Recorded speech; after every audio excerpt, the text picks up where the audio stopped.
Hello, everybody. It's Dr. Rick Wallace dropping in on you. Hope everybody is having an unbelievable end of the year. Hope you're having an unbelievable day. I hope that you're having an awesome week. And here, you know by now what I'm about to say. Even if you're not, even if you're going through a difficult time, trust me, I've been there. This has been one of the most challenging years of my life. But guess what? If you're still breathing, you're still in the fight. Always remember that if you're still breathing, there's still purpose, there's still work to be done, that you are still in the fight. Don't give up, don't turn around, don't turn back, don't relent. Press forward, no surrender, no retreat.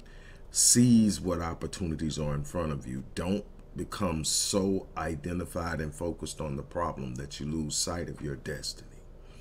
That's from me to you. Now, this is a beginning of a series where I'm going to be reading from my 20th book.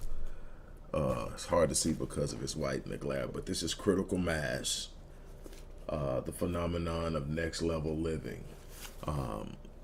It is one of my most requested and popular titles. This book is about critical mass in the world of physics, in the world of nuclear physics, and specifically, critical mass is the point in which all elements and components necessary to create a nuclear reaction are present. In life and society, critical mass is that point where you have all the elements and components necessary to produce the desired results you want in your life. My job is helping people reach critical mass. So that's what critical mass, the phenomenon of next level living, is all about. And we approach a bunch of different topics. I'm going to be reading short excerpts from this book and opening up to you. Now, the link to this book, which again is my 20th book, is in the description box or the post box, depending on where you're watching this at. Also, I am offering a book bundle called the Mega Power Book Bundle, which is the top 7 most requested titles within my book catalog, and I'm giving it to you at a highly discounted price. So you can get 7 of my most popular and influential books all at one price, or you can just get the book that I'm reading from. It's up to you. Okay, this is from inside. I don't even know which chapter this is, but okay, here we are. It is from chapter 22, Gaining an Understanding of How the World Works, and this is a subtitle within this chapter called Peeking Inside of the Mind of God. It's one of my most favorite parts of this book because it explains a lot of things that we talk about a lot but we don't understand. I have spent a great deal of time learning and understanding deep and beyond what we see on the surface to help people change their lives. When you understand how things work underneath the surface, you're able to act and move underneath the surface, where major change takes place, where solidified and anchored change takes place. And so here we are. It says, since the theory of relativity was introduced by Einstein, scientists have been kept quite busy in the study of the peculiar behavior of quanta, subatomic increments of energy proportional in magnitude to the frequency of the radiation it represents. Yes, quanta display explicit behaviors that include influencing one another, something known as entanglement. Entanglement is quite interesting, and the development of at least a limited profundity of its principles will help you to understand how the physical world and the immaterial world are interconnected. Keep that in mind. Irving Laszlo is one of the leading minds behind the idea of universal consciousness at a subatomic level. In his book, Science and the Akashic Field, Laszlo describes a set of experiments conducted by renowned lie detector expert Cleve Baxter. During this experiment, Baxter took white blood cells from the mouth of one of his subjects and cultured them in a test tube. He subsequently moved the cultures approximately 7 miles away from the subject and connected them to a lie detector machine. Here's where it gets interesting. Baxter showed the subject a series of television programs that show the attack on Pearl Harbor. The subject was a former Navy gunner who was present during that attack. At a certain point in the viewing, the man saw his own face on the screen, which solicited a distinctive facial response. At that very moment, 7 miles away, the cultures triggered a significant needle jump on the lie detector machine. Baxter continued conducting tests, each time moving the cultures further away from the subject. What he discovered is that no matter how far he moved the cultures, he found that the experience of the subject was also impacting the cultures despite the separation. How is this possible? Using the language of quantum physics, the cultures and the gunner's body are still connected, are entangled, despite being separated. Another interesting fact is that the interactions between the gunner's body and his cultured white blood cells appeared to be happening at speeds that exceeded the speed of light. If this is true, it violated Einstein's basic rule of relativity. This phenomenon would eventually become known as non-locality. The phenomenon would eventually lead to what is now known as unified theory, or the theory of everything. Basically, everything is energy, and all energy at its most basic level is pure consciousness, the mind of God. There are scientists who now believe that most, if not all, of the thoughts and ideas of every person on the planet is held in the consciousness of the universe, much in the same way that information is stored in the cloud. Nothing is as powerful as an idea whose time has come. Victor Hugo. It is believed that all ideas, thoughts are floating around in the universe, accessible by anyone who has the capacity in consciousness to take hold of them. Of course, the person who has the easiest and most direct access to a thought is the person who produced it. More on this a little bit later. The capacity of human thought to influence. I'm almost done. It was when Niels Bohr and Werner Heisenberg began to study quanta that their behavior that a revolution in physics even more powerful than the one created by Einstein's theory of relativity emerged. It was the work of Bohr and Heisenberg that revealed that the atom was not this little indivisible, neatly organized mechanism. What they discovered that instead of finding highly predictable particles, the inner workings of the atom were more like packets of possibility, and the more that you were able to break down these elements, the greater the possibility. So then energy represents potential and not only force. Pay attention to that. Potential and not only force. We lose sight of this in our thoughts and an understanding of how we operate as individuals. We are producing this stuff every day in how we approach life, and we don't realize it. Each particle appeared to possess the potential to present itself in any number of variations of its total self. Even more interesting, these pockets of potential also possessed a level of consciousness that instinctively responded to thoughts. Oh, we're getting into the mind of God for real now. The two physicists discovered that any attempt to measure one element of the particle meant that they were not able to measure another. For instance, when measuring speed, they were not able to determine location, and vice versa. When taking a closer look, they discovered that the particle seemed to not only respond to attempts to measure it, they seemed to know even when the two were thinking about measuring it. It knew their thoughts. Bohr and Heisenberg concluded that at the subatomic level, reality was not solid or material, but existed as fields of potentiality, existing as the expression of multiple possibilities rather than a specific thing based on its unique properties. At the base of this discovery was the idea that the act of consciousness and intent is an essential component in determining the nature of a certain reality. The 0-point field, and I'll be done. As scientists continue to explore the atom on increasing smaller levels, they discover that even at a temperature of absolute zero, there seemed to still be a force at work. This is remarkable because it was believed that all energy vanishes at zero.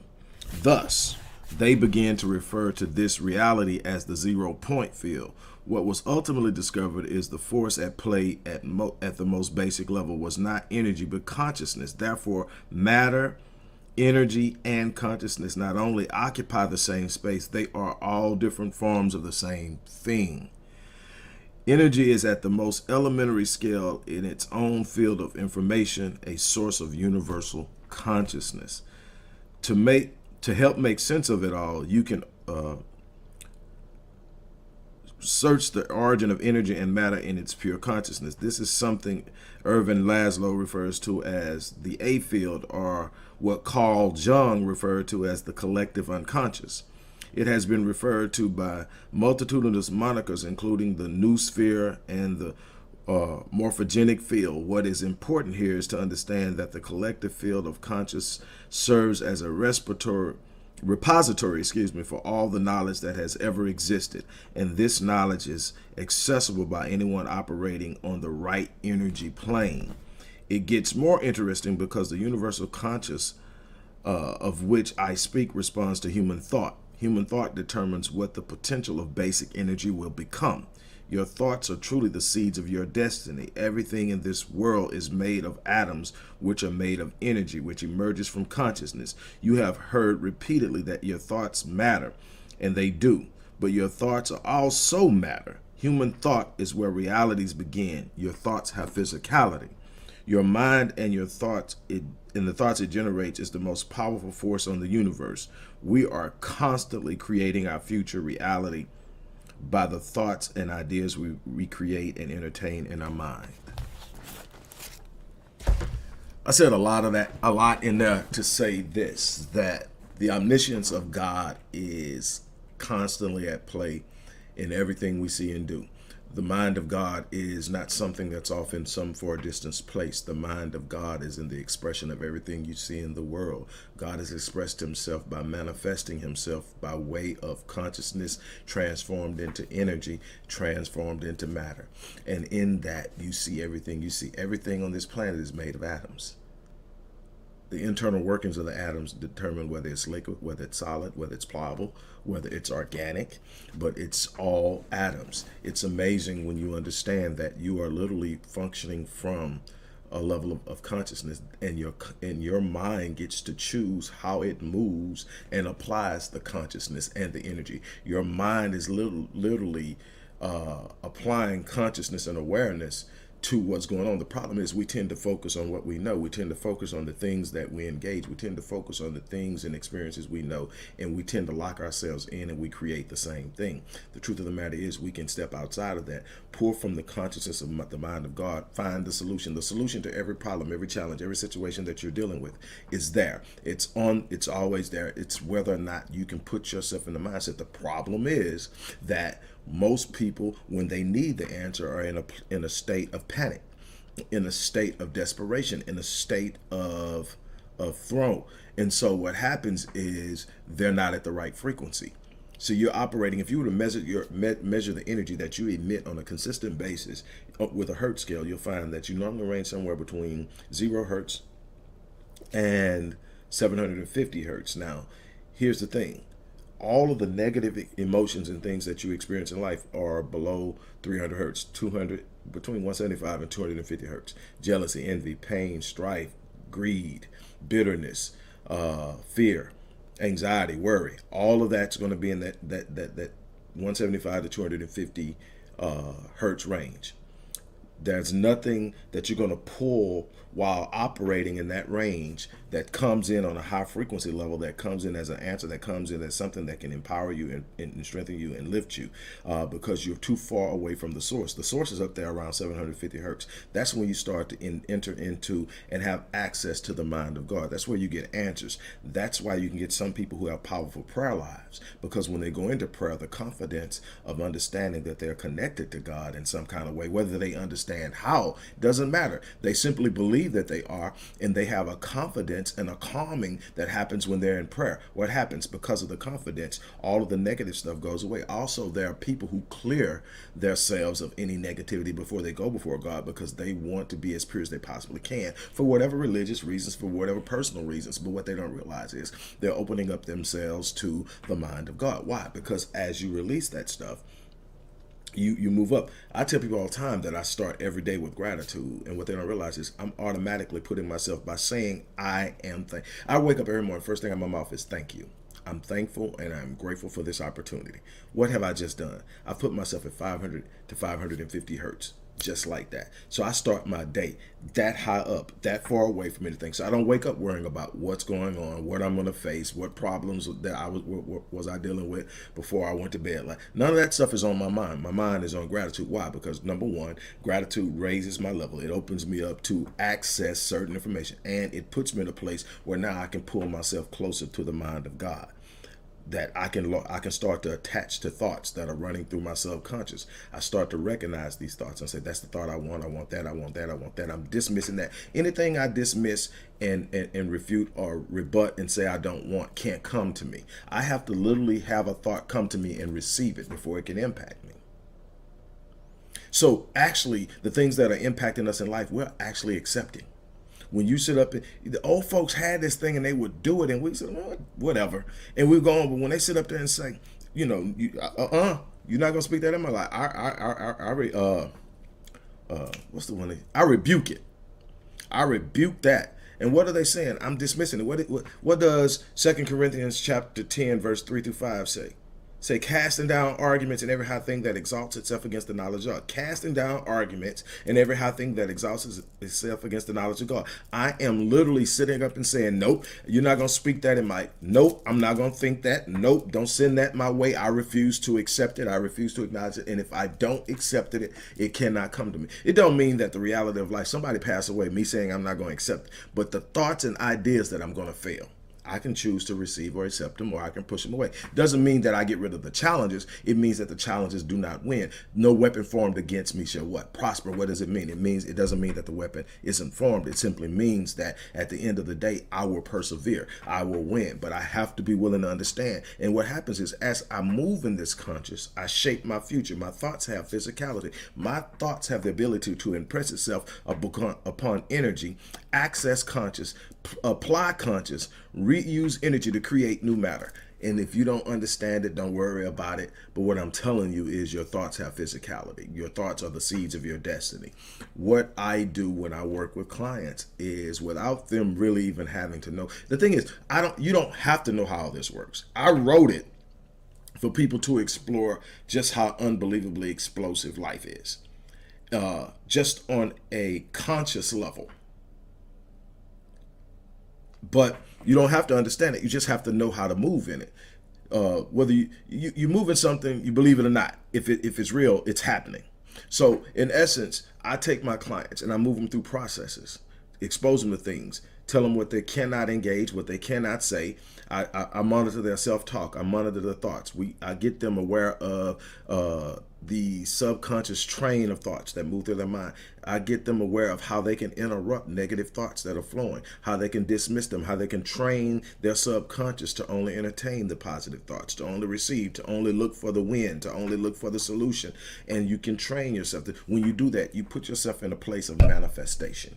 What are you manifesting? Well, you're manifesting anyway, but are you manifesting something positive or are you manifesting something negative? All of that is going to come from your ability to manage all of that. Well, that's that. I wanted to bring that to you. I'm excited about the opportunity to do this. I've been doing this with my book, Born in Captivity, as well. But I wanted to bring this to those of you who are looking to achieve change. If you're looking to achieve change, stay on. There's going to be a series here. I hope you enjoy it. On that note, I am out of here.